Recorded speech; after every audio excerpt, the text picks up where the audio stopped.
Welcome back to our second session for gridXdays 2025.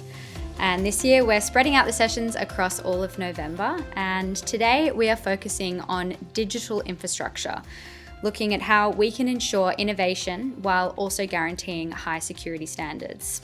So as smart meters, digital infrastructure become the backbone of modern energy systems, the attack surface for cyber threats grows exponentially, and the responsibility of different players blurs. In this session, leading experts explore how to secure the connected grid, balance privacy concerns with data-driven innovation, and strengthen resilience against attacks. To discuss this today, we have Jan Osenberg, who's the market lead at Enshift, where he drives collaboration across the solar PV sector to unlock innovation. With a background in energy engineering from the Technical University of Munich, Jan previously worked as head of system integration at Solar Power Europe and brings a systems-level perspective to integrating PV into flexible, smart grids. Jan, thank you for joining us today. Thanks for the invitation. Nice to be here, Greta. And joining him, we have Christian Hille. Dr. Christian Hille is the Managing Director at Accenture Industry X, where he leads innovative projects shaping the future of the energy sector. He has a PhD in Power Systems Engineering from ETH Aachen University and worked as CEO of Umlaut Company for 10 years. Christian's work bridges engineering and strategy to accelerate the energy transition. Christian, pleasure to have you here. Thanks for having me. And we also have Julie Dallard, an energy modeler at the International Energy Agency, where she works within the World Energy Outlook team to analyse how power systems evolve through the energy transition. A graduate of Mines Paris, Julie brings hands-on experience from RTE, NG Lab Singapore and Artelis, combining technical modelling with a passion for low-carbon solutions. Julie, welcome to the panel. Thank you for having me.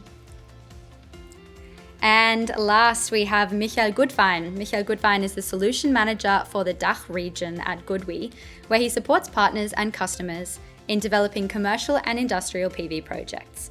With more than 6 years of experience at LG Energy Solution in after-sales and technical sales, Michael brings deep expertise in solar technologies and customer-focused innovation.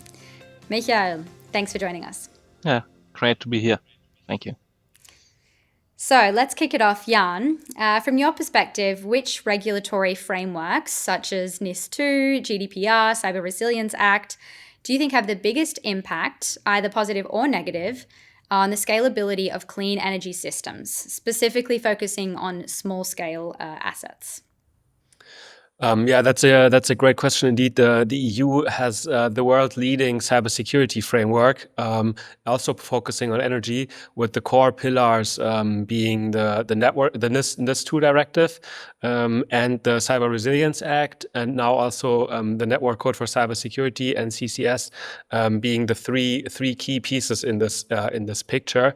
NIS2 is definitely the overarching framework in terms of corporate cybersecurity. Although in terms of energy, it focuses mostly on suppliers and grid operators, but it is an important piece there. When we look at distributed energy, definitely the Cyber Resilience Act is the key piece, which secures or imposes requirements on device level security. For example, security by design requirements or threat analyses being required via the Cyber Resilience Act. Definitely a key part to increase the cybersecurity stance. In Solar Power Europe, we've done quite an intense analysis on the gaps, and we do see that the cybersecurity framework is still developing. I did say it's world leading, that it is because it is, but there are also gaps that still need to be addressed. And the EU is currently is working towards this. They're having this new energy security framework, which they are planning for 2026. They're currently running a fitness test, and they call it and a risk assessment into particularly into solar. They're running a public consultation with stakeholders to see what is actually needed, and with the potential of new cybersecurity legislation, particularly on energy, so a vertical piece of cybersecurity legislation. And there are two areas that are not sufficiently addressed. One being device level security is partly addressed via the Cyber Resilience Act, but it doesn't go far enough in the meaning that it doesn't impose sufficient requirements for considering the high impact that distributed energy devices can have on the power grid if they are being aggregated in a cyber attack. And it still lacks a framework on ensuring EU sovereignty over the energy infrastructure. And we are seeing that other countries like India, for example, has a quite advanced framework. South Australia also has a quite advanced framework on these points, which we expect now to come with the new energy security framework in the EU. Thanks, Jan. Very interesting. And if we own in on the first point you mentioned, device level security, Micha, can you give us some insights into, on a more product level, of what are some of the challenges in kind of guaranteeing security on a device level, and how can manufacturers ensure that? Yeah, for us as manufacturers, mainly every time working by. So we need to check every time the newest certifications levels and review then with our development team what has to be applied. And of course, in the second part, that is for us the most important, then coming as well the customer, which who has to use it. So we need to bring two things together. We need to bring the usability for interacting with the device together, and of course then apply, of course, the cybersecurity acts, which Jan as well explained already. So we are following there, for example, now the red certification, which was coming up in August now. We have implemented this now with new devices, new cybersecurity devices, which are just a dongle, for example, and we implement this then with our inverter to easy up the product change to keep up on the level for the cybersecurity and to keep our products then for market clear. Thanks, Micha. And Christian, kind of going to the second point that Jan mentioned on a more systems level, how can we guarantee end-to-end security, and what does this look like for energy providers and utilities specifically? Well, I think the challenge at the moment is that the end-to-end digital energy infrastructure for utilities doesn't exist, right? So it would mean, on the one hand, that we have a full platform approach for OT, SCADA, metering, billing, customer interaction. And of course, that would be kind of challenging also for legal and regulatory aspects in that case. On the other hand, we also see, and this is also the tricky part, that all utilities start from a very diverse system and application landscape into this journey, which means there is no greenfield approach possible. All these systems are up and running and have to be up and running in parallel. And switching the entire utility from one system to a greenfield approach is not the desired way of working. What we, of course, see is that there is a tendency to renew all of these systems at the moment, and compared to the past where we have seen single, very monolithic approaches, the way is definitely towards platforms and clouds and data lakes and an application layer on top, which is more future-proof, of course, but also requires some new measures. And we also, by the way, see that endpoint security is still something to take a look at. But all the standard approaches are usually considered encrypted communications, network segmentation, even extended security operations centers, monitoring, etc.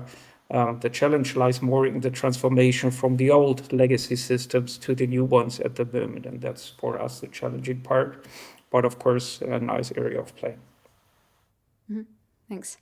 And Julie, can you give us some insight into a more modeling perspective of looking at renewable integration into the grid?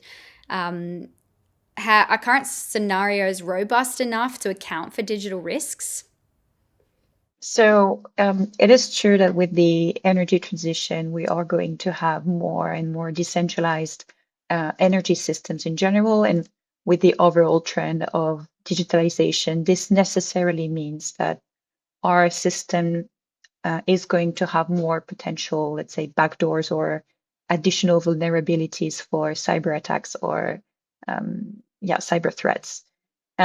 This vulnerability is compounded by multitude of framework, but let's say, as was mentioned before, the legacy IT infrastructure, automation, cloud computing, reliance on different sorts of products all increase this vulnerability. But the one thing to take into account is that the energy system is not alone in this increase in cyber threats. What we've seen is that a typical gas and electricity utility is now facing over 1,500 attacks per week, which is 3 times the number it was 3 years earlier. So this is an increasing phenomenon parallel to, let's say, energy transition. So we have to deal with both an increasing threat coming from cyber attacks and increasing vulnerability for energy systems. And how to take this into account in energy planning processes or energy modeling, this is a difficult question, because so currently the scenarios that are used for, let's say, EU-wide grid planning or IEA scenarios that we use internally, they typically focus on physical economic constraint, trying to find a right balance between supply and demand, and take into account affordability, current energy policies, current technology trends, etc.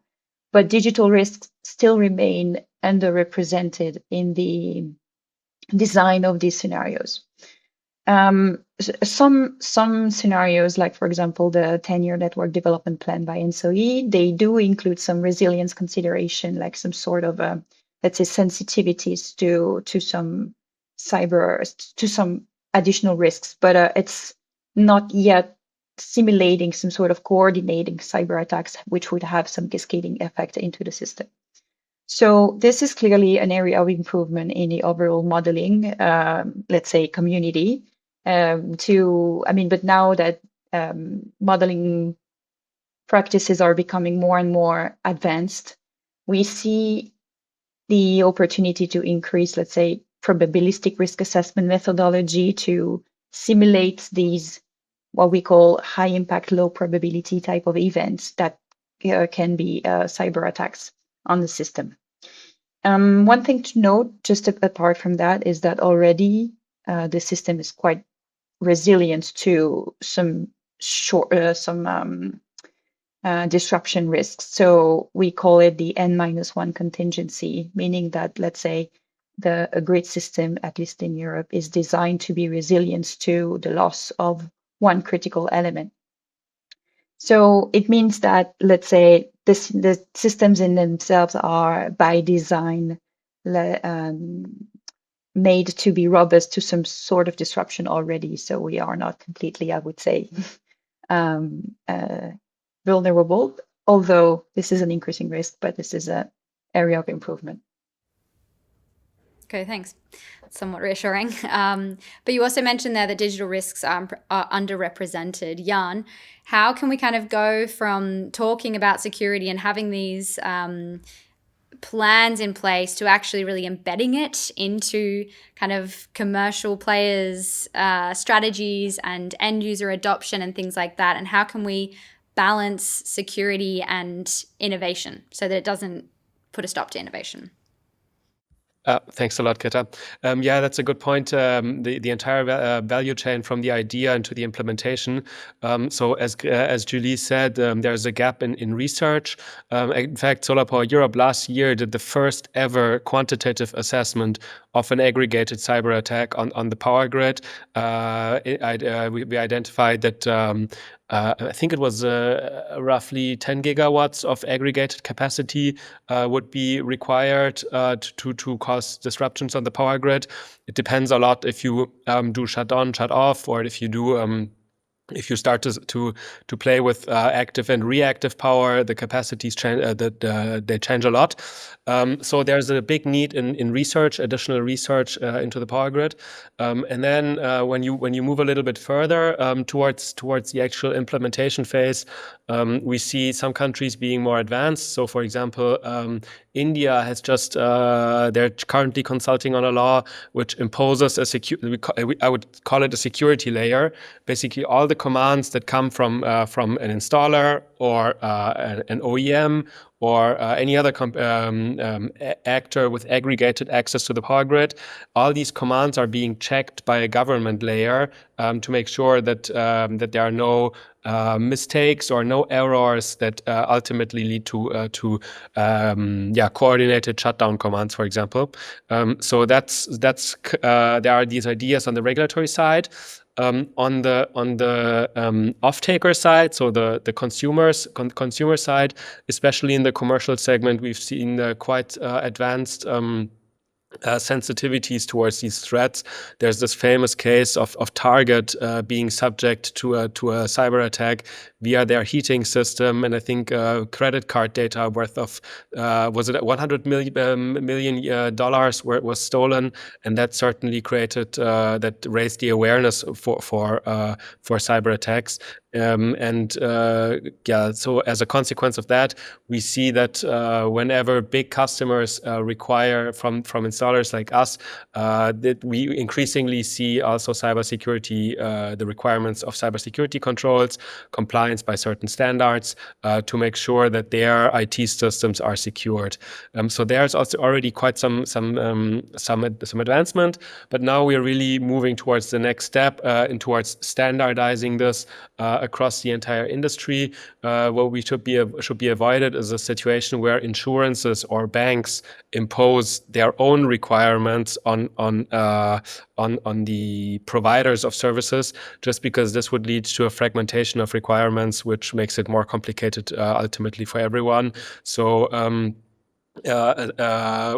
also in my previous work in Solar Power Europe, all the solar industry players who were participating in these discussions always advocated for a comprehensive, harmonized framework for cybersecurity, which actually reassures them in providing these services several years in advance, mitigating risks of retroactive replacements, for example. This is really the next step that we're looking for as a comprehensive regulatory framework. Okay, thanks, Jan. And Christian, what's your perspective on that, of how utilities in particular can kind of balance this need to digitize, innovate, but also maintain security standards? Well, I would say from a technology perspective, there is not that many limitations at the moment. I would say whatever you'd like to do, you could do it. But of course, the limiting factor is the adoption of the technologies, the regulatory aspects, and sometimes also the fear what might happen to the existing infrastructure and maybe also to the overall security situation. I believe that there is still a way to go for the utilities industry as a whole in terms of their digital transformation and the overall ability to accept these changes, especially in Europe. Good example is always the EU directive on smart metering, right? It's there for a longer time. We see that over-engineering aspect in Germany, nothing is really in place, even though dynamic pricing flexibility could already be in place. Here we see other countries that have moved a bit faster with some other challenges. In the UK, for example, we have a few million meters without a real comms connection in the end, so you have to roll out them again. So it's a huge bandwidth that we see there. I would say standardization is the lever in this case, also in terms of the business cases. And to trigger also investments in this area requires scalable solutions, and you cannot scale on a very fragmented market. And that's, I think, the biggest challenge at the moment. It's not technology. Thanks, Christian. And Michael, what's your view on that, of the need for standards and scalability and things like that, particularly when looking at the need to do firmware updates and encrypted data flows and things like that, and how can integrating these cybersecurity aspects into the devices kind of inhibit the rollout of these products? Yeah, as I think Jan and Christian already said, the biggest point is to have a standardized understanding and a long-term scalability of the certifications, because for us as manufacturers, it's most important to have a long time to plan, to develop the product in the right way. And then, of course, topics as software updates will be not a problem. But of course, in case when, for example, now I go back to the example with the red, the harmonized version was firstly launched beginning of the year 2025 and was established directly in August. That is, of course, increasing the fear by customers not to have maybe the right product on hand. And of course, for us, the work to do to comply, and of course, then to secure the customer that he is ensured to have the right product with the cybersecurity what he's preferring. So, so there's the biggest point for us to ensure this, and the scalability and a long time scalability. That is what in the end the market needs as well for the topic with the smart meters. There we had the topics as well. No clear guidance for a long time, and then the rollout enforced.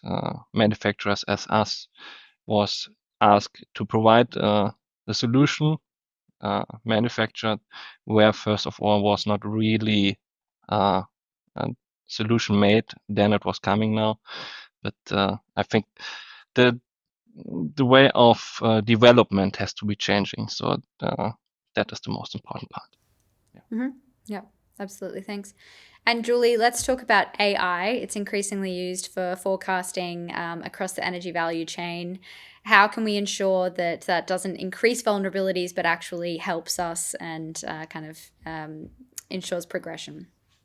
Yeah, that's a very interesting topic. So the interlinkages between AI and energy.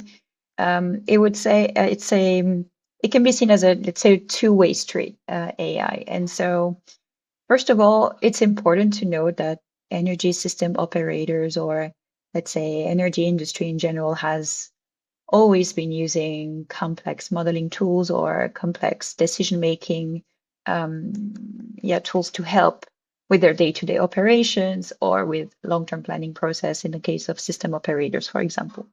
These models are helping, but they have, let's say, they've been designed to be as efficient as possible, but they cannot be, let's say, correct 100% of the time. So the industry is already facing with many examples of decisions that have not proved to be, let's say, 100% relevant or can be suboptimal, and that so there are already procedures to manage some bad decision from any type of assistance or models or tools.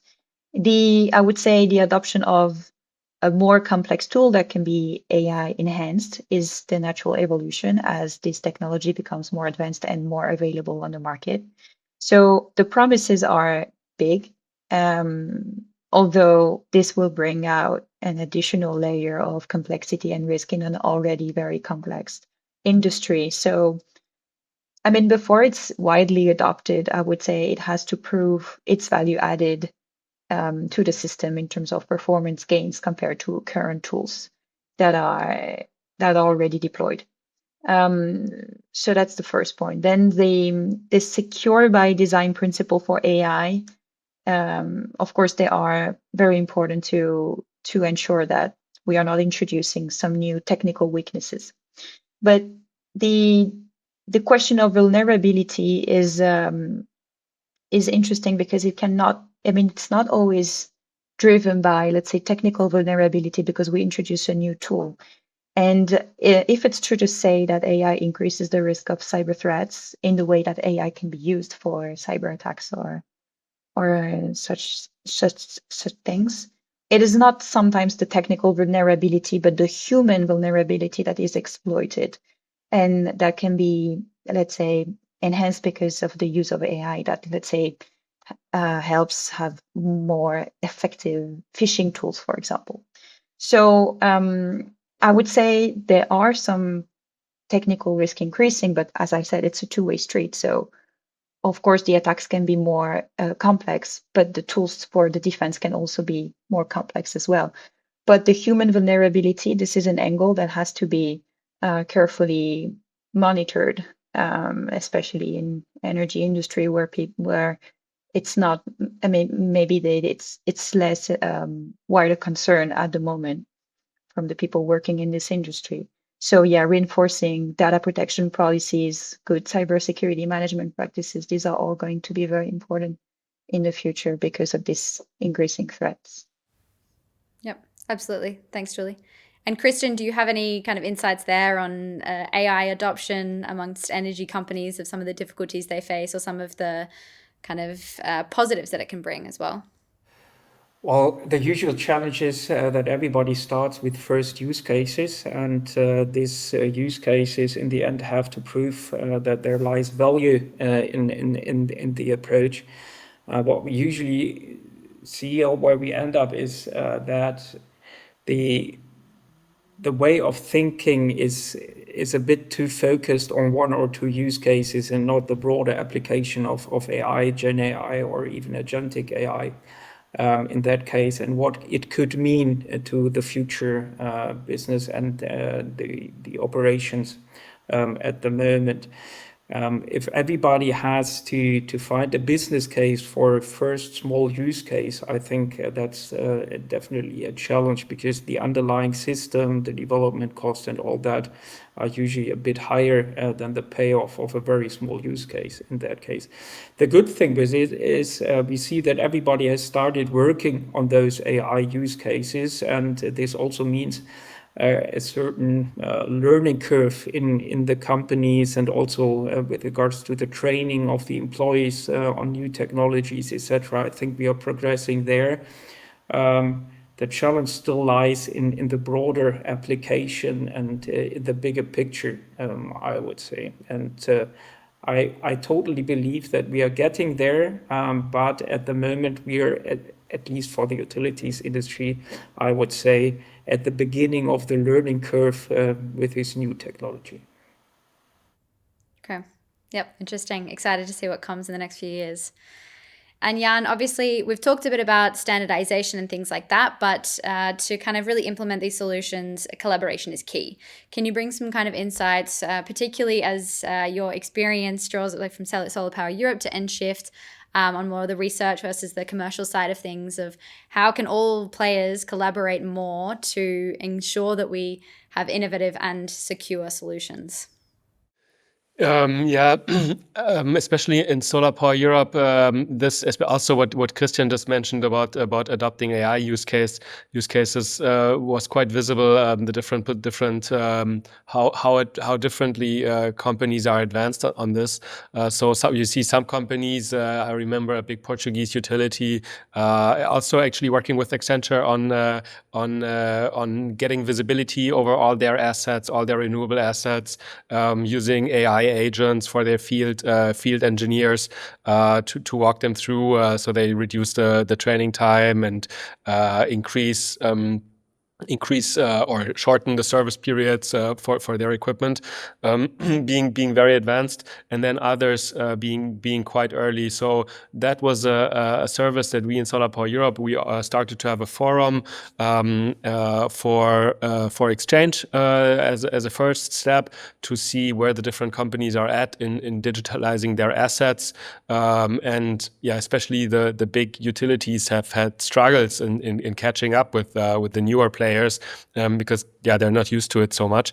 And then there's definitely because the solar industry is quite particularly in there being so many components in each device. So there's a multitude of different data points that are at the moment not really being used. So there's a big need for more interoperability and cooperation to standardize this in a way that does not require legislation, but really just an industry-wide adoption of more harmonized access to data. And that was extremely welcomed by the new companies. And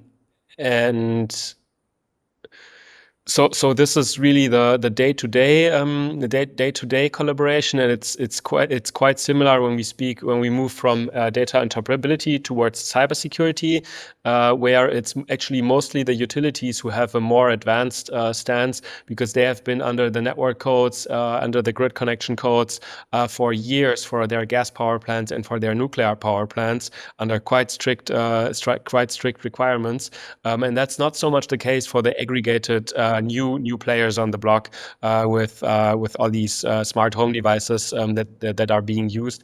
They are not. They maybe come more from a tech angle, but they are not being used to being treated as critical infrastructure. So there's again the need to get an understanding of the grid impact, of the requirements of the users, and to be able to learn from each other in terms of how to secure these assets, especially when you have multiple access points per device. So absolutely critical to have more collaboration, and then ultimately there's also the collaboration with the regulators, which is important.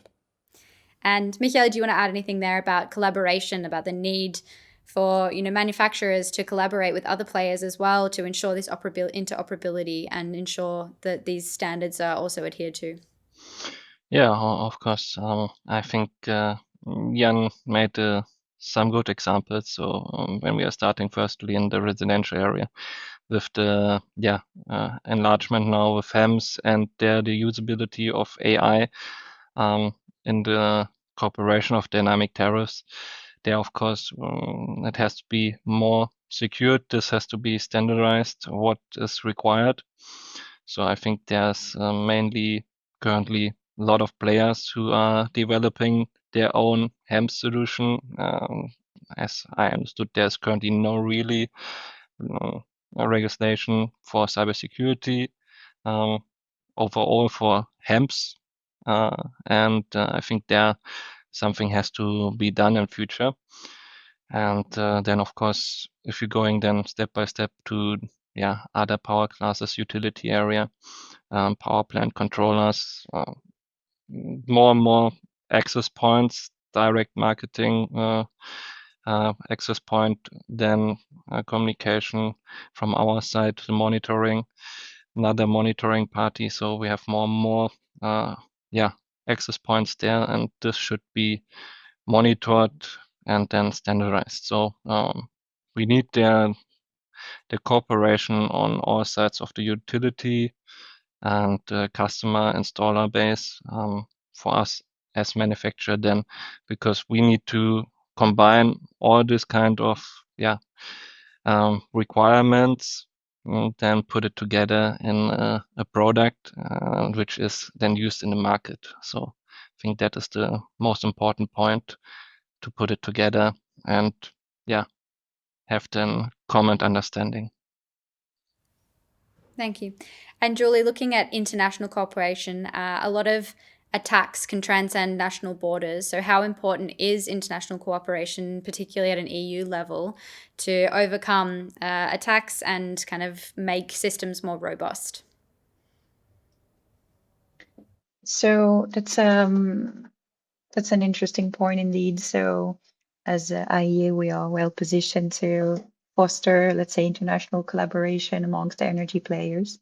So international cooperation, of course, is essential for securing this new digital energy infrastructure that we are living in. I would say, I mean, as the IEA, our role is critical for enhancing international dialogue, putting everyone around the table, energy stakeholders, but also big tech companies talking to each other to understand, let's say, what's their vision in this new world, as energy players in the past haven't been really exposed to these new technologies. So that's important to bring everyone around the same table, having multilateral initiatives, and this can only be fostered by this international cooperation. And more technically speaking, at the EU level or broader, this is key for, let's say, harmonizing all the cybersecurity standards and also to coordinate response mechanism after some event. Yep, absolutely. Thanks. And Jan, beyond simply meeting compliance requirements, what other kind of intrinsic motivations are there for companies to have stricter security standards? Kind of in short, how can we make security a bit sexier so that companies can use it for differentiation as well? Look at it as an opportunity. Okay. Yeah. Not sure if we managed to get it sexy, because make security sexy, but so I think for small asset providers, for distributed assets providers, particularly difficult because the customers just expect it. They just expect devices to be secure, and especially OEMs suffer so much from white hackers publishing reports about how they were able to access devices that just hurts the reputation so badly that it's just something that you have to have as an OEM. And for the if you are more up the value chain as an installer or project developer, let's say an installer of smaller devices, the real estate companies and the industrials and the homeowners that you sell to, they just expect cybersecurity. It's not really something that that's not really a big win. Where it's a bit different is with larger developers and utilities, so the ones that operate power plants of, let's say, 10 megawatt upwards, so 10 megawatts or 50 megawatts PV power plants, 100 megawatt PV assets, wind farms.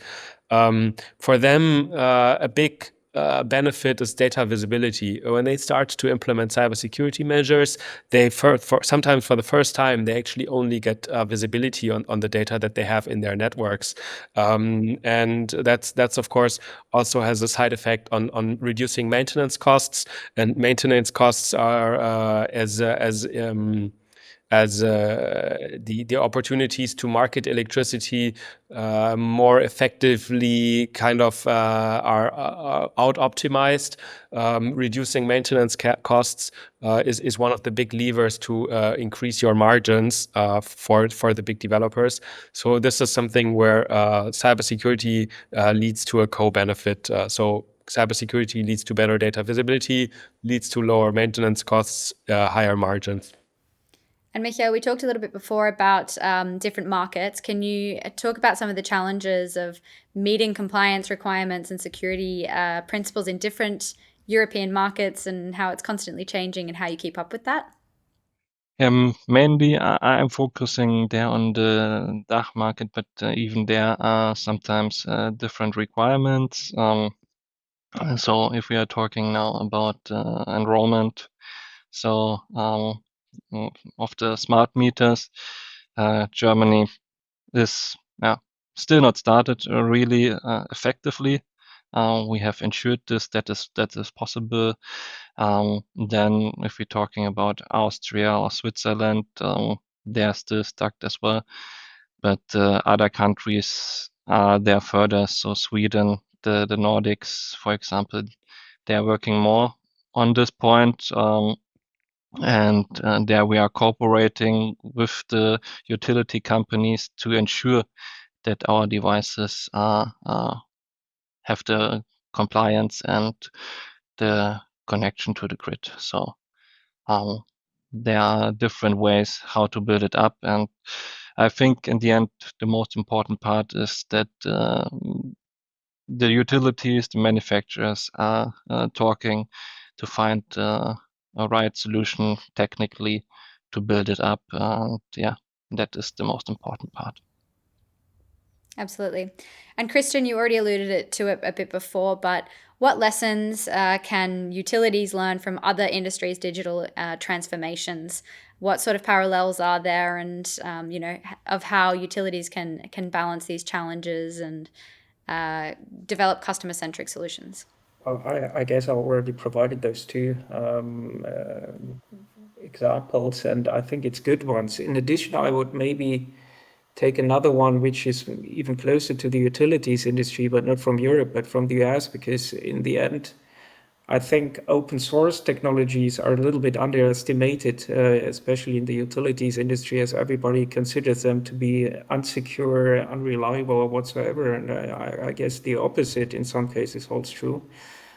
For this open ADR, for example, in US, so the open automated demand response approach, is a good example for standardization and harmonization, allowing what we are lacking here. And in this case, you won't have to argue with 25 vendors on their standards. It's an open one in that case. And sometimes these options are underestimated, I would say, as we are too much relying on the existing regulation and maybe existing solutions and licenses that are already there.